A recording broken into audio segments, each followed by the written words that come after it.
chickadees. How's it going? Thought I'd pop on here and give us a proper little rating for the week. That was a bad Scottish accent in case you didn't pick that up.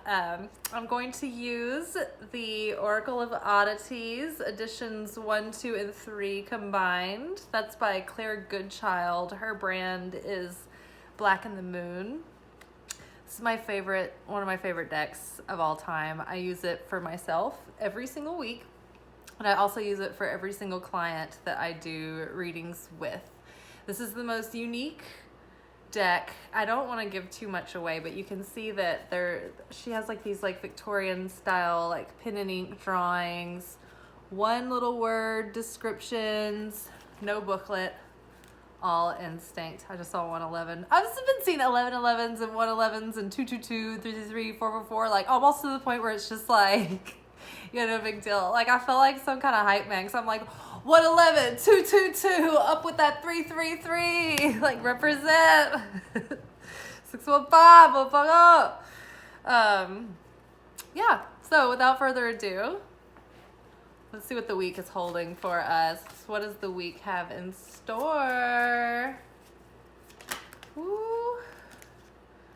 Oh no, nightmares. Nightmares. Oh, well, you know, we have been getting a lot of messages about paying attention to our dreams. We've been doing a lot of subconscious cleaning and a lot of subconscious work. So a lot of that stuff is going to be getting worked out in that dream realm. Yeah, I also, when I think about nightmares, I think about being consumed with worry all week long, needless worry. Maybe your imagination is running away with you, and you're kind of like dreaming up like these like self-fulfilling prophecies, like in like a fatalistic way, like you're expecting the worst to happen or to come around the corner, or like you're afraid that your worst nightmare is gonna happen. Oh, that could be it. It's like you're always kind of afraid that you believe the most in your worst nightmare. Like all your faith, you're like, oh yeah, totally my worst nightmare could play out, but it's hard for me to believe that anything other than my worst nightmare could play out. So, yeah, look at these, look at all the snakes. And then, like, I'm having a hard time getting in focus, but like in this particular card, like the eyeballs are sort of like bulging. It's interesting because in each of her illustrations, I always think that whatever she does include is very, very poignant, even if, I don't know if she knew exactly even, but I think that as for artists, I think that your soul can channel a lot through, from the subconscious into your art without even realizing it. And then like 333, then later it like, I do it all the time.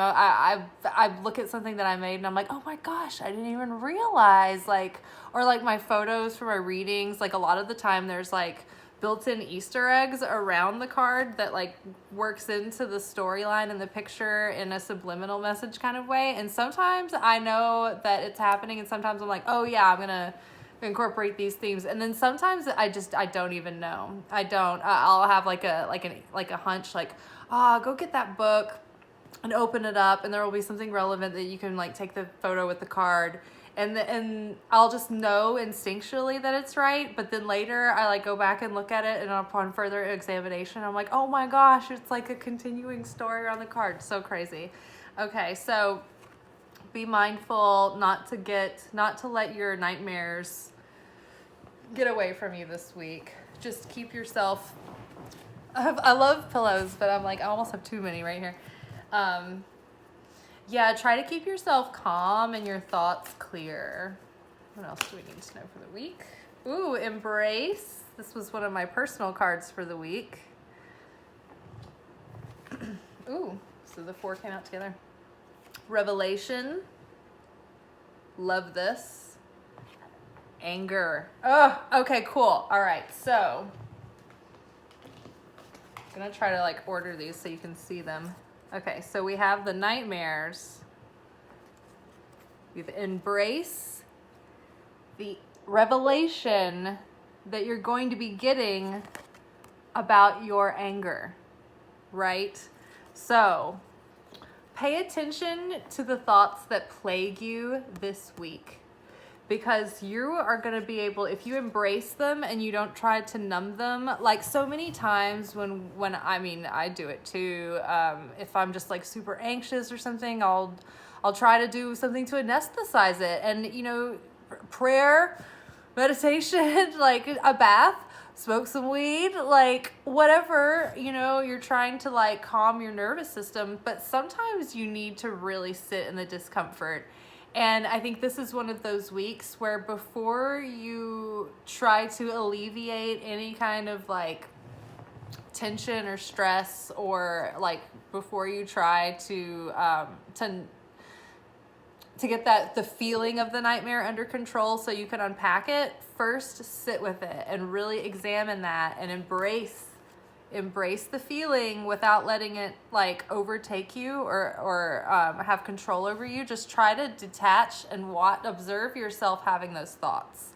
Like I was able to observe myself in real time this week, like misreading into something, and then like part of me wanting to get a little bit insecure about it, and then the other part like was just sitting back and watching it happen, and then like feeling like a little disappointed or like lonely or something, or like and then like wanting like having a craving for like some kind of validation. But then like I was like, oh, that's so interesting. Okay, I'm like watching the pattern play out in real time. And what was even better was that I didn't take any actions. I didn't do anything self-defeating, because I just like sort of like sat back and was like watching it play out real time. And just by me witnessing my own self, it like took a lot of the charge out of it. And I think that's true for a lot of people. I think that sometimes people are like so worked up about something, and if they could just sit with someone for an hour and like gush it all out and like let the person sit and like just witness them, it goes such a long way. Okay, so witness yourself, embrace that discomfort, and you will have a revelation about your anger. Because what we need to do is we need to, like, anger it's something that can be so toxic and really hold you back and keep you stuck and really like suck the vibration down, and then start attracting other things that will make you more angry and get you more worked up and keep you that way. But we also can learn and transmute our anger. So maybe you have a righteous anger that is like a problem out in the world, and you're like pissed, and you want to put that anger to good use, right? So if you've been, say, a survivor of injustice or violence or maybe sexual assaults or something, and you have a lot of anger about it, you can channel that anger into positive activism, because you love other people and you have so much compassion that you want to be there for them and have their back. Do you know what I mean? So anger, you don't want to get rid of it all, because righteous, healthy anger is good, and it's good fuel, and it really keeps those engines going.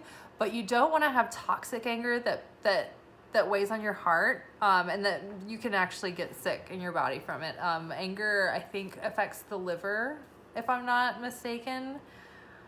If not the liver, the kidneys, but it does cause kidney stones. It can cause health problems if it stays in your body, because the energy, they're medically speaking, the anger is causing you to release certain hormones, and then there's like this toxic buildup of waste as far as like body chemicals and body chemistry.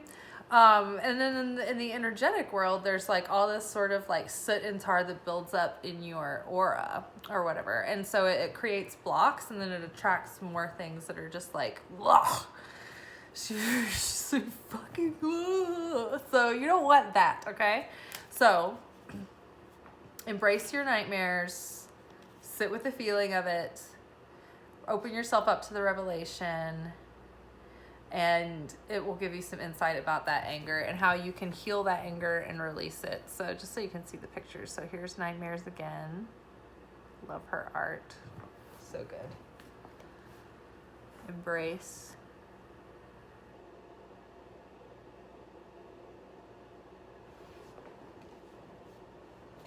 revelation. Love it. And anger. So vivid. So Old Timey Doctor. Let's just do one more. She has several decks, several different ones. She's really talented. One more to grow on for the week. Ooh, love. That's a good ending note. Actually, what else is with it? Oh, beginnings. Death. Okay, cool. So we have love, beginnings, and death. And this is so great because I think that what this is saying is that this mess here, all of the revelations that we need to find out about that anger, when we can get that energy moving, it will unblock and there will be a death and a rebirth.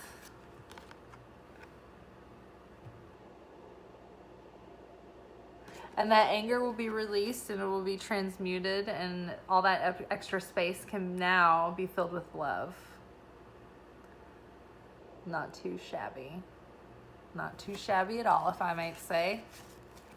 I'm feeling good about this, y'all. I feel like, it might be a little bumpy here and there, but I think if we remember this week to just be the observer of our thoughts, let the discomfort come, sit with it, allow for the revelation. Like when you have all that discomfort coming on, maybe don't pray that you'll be relieved of it immediately, but pray for the answer. Pray for what it's trying to tell you. Pause. What a pleasure. Why is this in my movie? Why is my anger in my movie? What's the root of this anger? How did this anger start? What exacerbates this anger? What am I holding on to that I need to let go of? What grudge can I let go of? I've started to get to the point where people don't even bother me anymore because I'm like, I can't be bothered to get worked up. I feel too good to feel bad. So you won't affect me at all. So, yeah, plenty to chew on. Good luck. Fare thee well. Much love. Good night.